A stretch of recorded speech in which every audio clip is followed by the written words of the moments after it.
Olá, bem-vindo ao canal. Hoje a gente vai dar uma olhada na situação da Qualicorp. Ela é uma das grandes aí no setor de saúde suplementar aqui no Brasil, né? A gente está com os relatórios mais recentes deles em mãos, os institucionais e os de resultados do segundo trimestre de 2025. E a nossa ideia aqui é, bom, tentar extrair o que tem de mais importante nesses documentos, sabe? Entender os pontos fortes que a Qualicorp ainda tem, os desafios, que não são poucos, e o que dá para esperar daqui para frente. A empresa está no mercado bem mexido, né? Especialmente no nicho principal dela, que é o de planos coletivos por adesão. É um mercado em transformação e a palavra que aparece o tempo todo é turnaround, uma reestruturação forte para tentar virar o jogo. Ok, então vamos organizar essa análise. Que tal a gente começar com as notícias um pouco melhores? O que está dando sinal de melhora?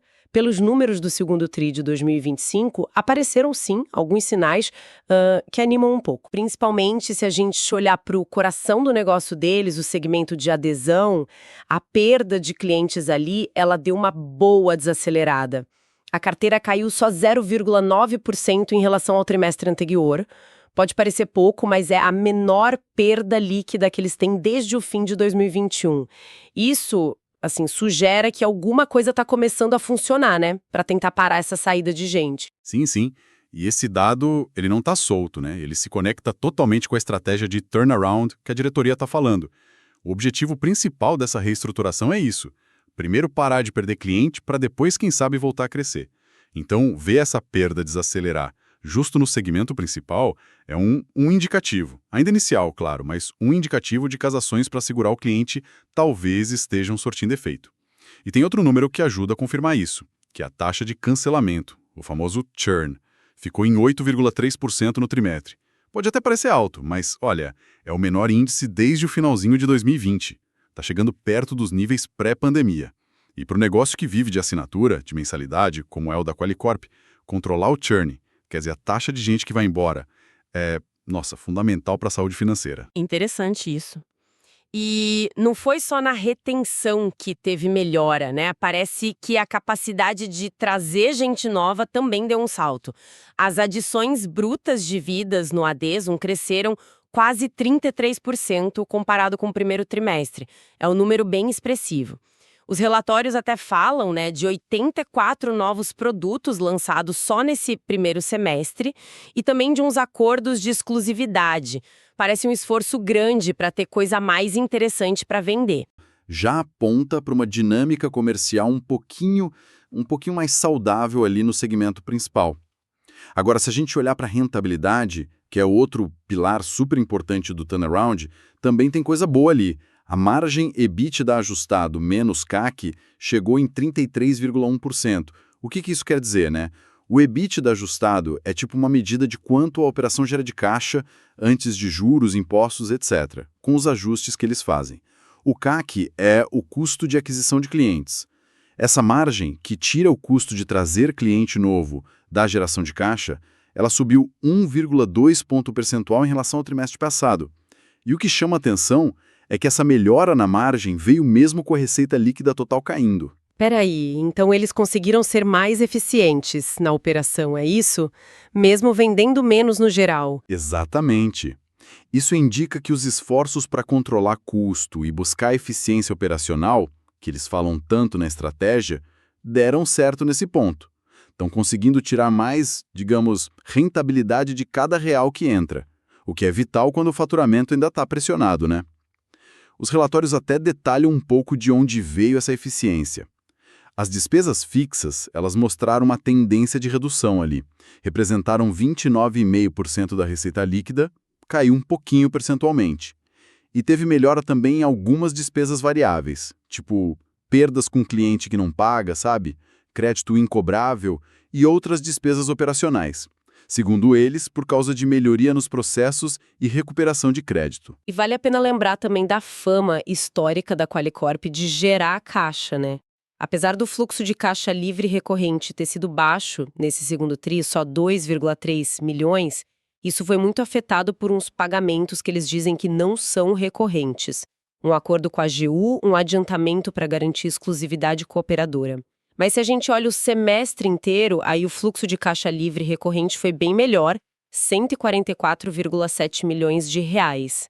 Além disso, eles fazem questão de ressaltar a liderança deles no adesão, né? Quase metade do mercado ali é deles. E uma nota boa no Reclame Aqui, o que sugere um foco na experiência do cliente mesmo no meio dessa confusão toda da reestruturação. E é bom colocar isso num contexto maior, né? O mercado de saúde suplementar como um todo. O setor continua crescendo no Brasil. Chegou a 53 milhões de beneficiários em junho de 2025. É o maior número que a ANS já registrou.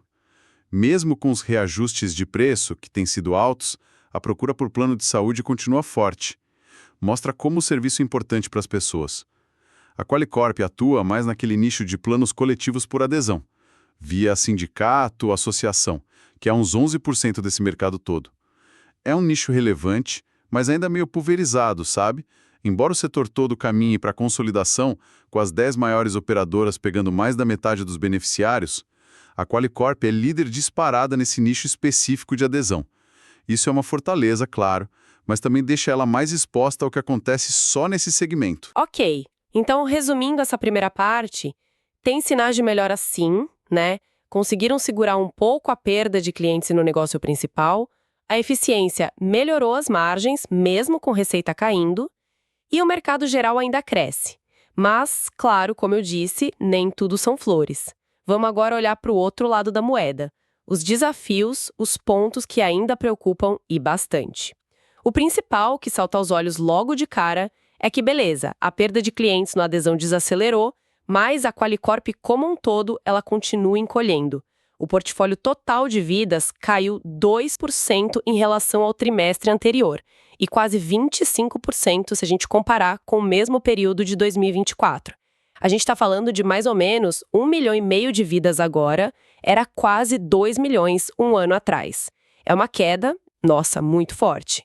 E isso bate direto na receita líquida, claro, que também continua caindo. Menos 3,7% no TRI e menos 10,4% em relação ao ano passado. Fechou o segundo TRI de 2025 com 357,2 milhões. Exato.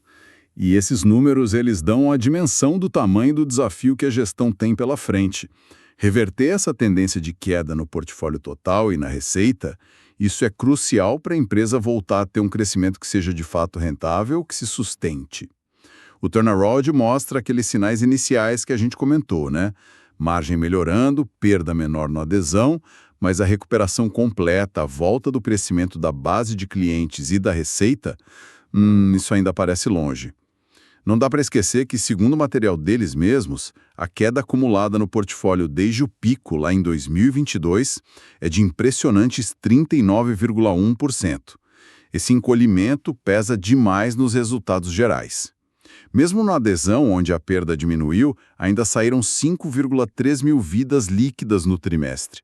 É menos que antes, mas ainda é perda. E tem outro fator que pressiona os resultados, né? Ali na linha de custos. As provisões para risco judicial, outras contingências. Os documentos mostram que essa despesa praticamente dobrou em relação ao trimestre anterior. Chegou a 25,6 milhões de reais. A empresa explica que, apesar de ter menos processo novo chegando, o estoque de processo antigo ainda é grande, e aí precisou reforçar as provisões agora. Isso come caixa, né? E afeta o lucro. E, além desses desafios internos de gestão, de executar a estratégia, desses passivos judiciais, o ambiente externo continua muito, muito complicado. A sinistralidade alta no setor de saúde é um problema crônico. A sinistralidade, que é basicamente quanto as operadoras gastam em relação ao que arrecadam, ela até caiu um pouco daquele pico absurdo de 87,4% em 2022, mas ainda estava em 82,6% na metade de 2025, segundo a ANS. É muito alto. Isso aperta as margens das operadoras, dificulta negociar preço, produto que seja atraente para o consumidor e impacta a cadeia toda, né? Inclusive administradoras como a Qualicorp, que dependem das operadoras para montar o portfólio de produtos. O custo da saúde privada no Brasil é um problema estrutural. A gente vê isso nos reajustes de preço, que sempre foram altos, tanto no adesão quanto no PME. E nesse cenário todo de desafio, vieram as vendas recentes de partes do negócio que eles anunciaram logo depois de fechar o segundo trimestre. Venderam a carteira de planos empresariais tradicionais, não PME, por 71,3 milhões e venderam também a Gama Saúde, que fazia BPO e aluguel de rede médica, por 164 milhões. Juntando tudo, deve entrar mais de 235 milhões no caixa. A pergunta que fica é: o que isso quer dizer estrategicamente? É só para fazer caixa ou tem mais coisa aí? Provavelmente é uma combinação de coisas, né? Estrategicamente, a leitura mais clara é um foco ainda maior no negócio principal, o adesão. É ali que a Qualicorp tem a liderança histórica, mais conhecimento e talvez é onde a diretoria acha que tem mais chance de sucesso com o turnaround. Vender o que não é essencial, simplifica a operação, deixa a gestão concentrar energia e dinheiro na recuperação do core business.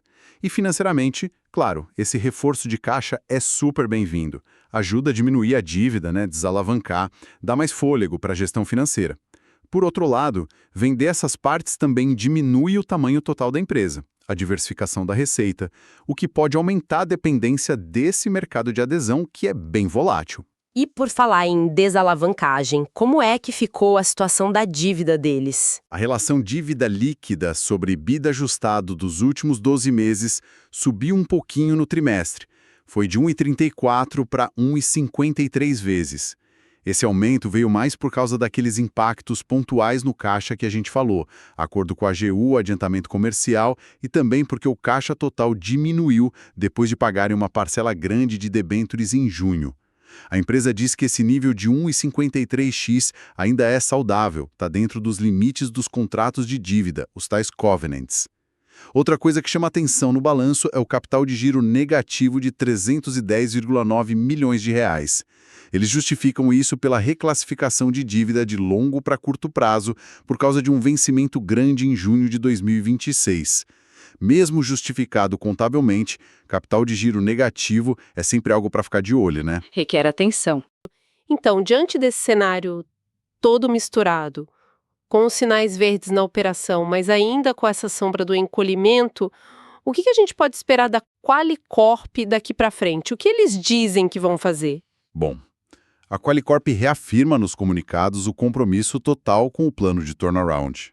Os pilares são os mesmos: buscar mais eficiência operacional, cortar custo onde der, sem prejudicar o essencial, realinhar a estratégia comercial, mudar como remunera corretor, buscar mais retorno no investimento em vendas, sair daquele modelo tamanho único, desenvolver produto mais adequado para a realidade do mercado, aqueles 84 que lançaram são parte disso, melhorar o controle de risco na hora de aceitar cliente novo para evitar calote e churn lá na frente, e manter a disciplina na alocação de capital, ou seja, investir com cuidado. A estratégia no papel, ela parece fazer sentido para o momento atual, né? Ser mais eficiente, vender melhor, ter produto mais atraente, cuidado financeiro. São objetivos lógicos para qualquer empresa em reestruturação. O ponto crucial, como sempre nesses casos, é a execução. A pergunta é: essa tendência de menos churn, mais gente entrando no adesão vai se manter? Vai até melhorar nos próximos trimestres? A empresa vai conseguir transformar essa melhora na eficiência em crescimento do lucro líquido, mesmo que a receita demore mais para voltar a subir? A melhora na margem EBITDA menos CAC é um bom sinal, claro, mas precisa mostrar que veio para ficar, né? Para convencer o mercado que não foi só um ponto fora da curva. E tem um dilema interessante que a própria empresa meio que levanta nas entrelinhas ali. A necessidade de talvez voltar a investir mais em aquisição de cliente, no CAC. Hoje, o investimento em CAC orgânico está em 8,4% da receita líquida. Historicamente, antes da pandemia, antes dessa crise toda deles, esse número ficava mais perto de 15%. A gestão reconhece que, para conseguir estabilizar a base de vez e voltar a crescer mais forte, talvez precise aumentar esse investimento em vendas, em marketing. Só que fazer isso pode pressionar as margens no curto prazo, justamente agora que elas começaram a melhorar. É um equilíbrio muito, muito delicado. Investir para crescer versus manter a disciplina de custo e a rentabilidade que acabou de melhorar. Faz todo sentido. É tipo tentar acelerar um carro que acabou de sair da oficina, mas sem saber se o motor está 100% e se tem gasolina suficiente, né? As vendas recentes da carteira corporativa e da Gama, como a gente falou, devem ajudar com a gasolina. fortalecer o caixa para lidar com a dívida e, quem sabe, bancar esse eventual aumento no investimento em CAC, focando tudo no adesão, que é claramente a aposta central agora. É justamente essa busca constante por equilíbrio em várias frentes. É investir para crescer versus segurar os custos, é gerenciar a dívida enquanto tenta reanimar a operação e fazer tudo isso num cenário externo que é super complexo, custo de saúde que não para de subir, concorrência cada vez maior, inclusive, de gente nova chegando, tipo as áreas de saúde de grandes grupos, e a eterna possibilidade de mudança na regulação que sempre paira sobre o setor de saúde suplementar no Brasil. É importante sempre lembrar daquele aviso padrão que vem nos relatórios. Projeção futura depende de um monte de fator interno e externo e, claro, tem muita incerteza envolvida. Essa análise de hoje sobre a Qualicorp, a empresa mostrou sinais importantes de estabilização na operação nesse segundo trimestre de 2025. A perda de clientes no negócio principal, o adesão, diminuiu e as margens melhoraram mesmo com receita caindo. Isso indica que o plano de reestruturação está começando a dar alguns resultados, principalmente no controle de custos e na dinâmica comercial ali do core business. Por outro lado, o desafio de reverter a queda geral no número de clientes e na receita total ainda é enorme. A recuperação completa não está garantida, né? E as vendas recentes de ativos devem ajudar no caixa e permitir um foco ainda maior nesse complexo turnaround do segmento de adesão. Fica uma reflexão final, talvez, para quem acompanha a empresa e o setor. Ao vender partes do negócio e concentrar quase tudo na recuperação da adesão, a Qualicorp está apostando na sua força histórica, onde ela tem mais escala. Faz sentido. Mas, no mercado de saúde suplementar que está se consolidando rápido, e enfrenta desafios estruturais gigantescos, envelhecimento da população, tecnologia nova e caríssima, dificuldade de acesso para muita gente. Será que só esse foco ajustado no nicho de adesão, mesmo que a execução do turnaround seja perfeita, vai ser suficiente para garantir um crescimento forte e sustentável no longo prazo? Ou será que, talvez, sejam necessárias transformações mais profundas, quem sabe até fora da própria empresa, envolvendo mudanças no sistema de saúde como um todo para viabilizar modelos de negócio mais resilientes e acessíveis nesse setor tão vital? Fica a pergunta, né? Esperamos que esta análise detalhada tenha sido útil para quem nos ouve. Se foi proveitoso, considere curtir e se inscrever aqui no canal para mais conteúdo como esse. Muito obrigada e até a próxima!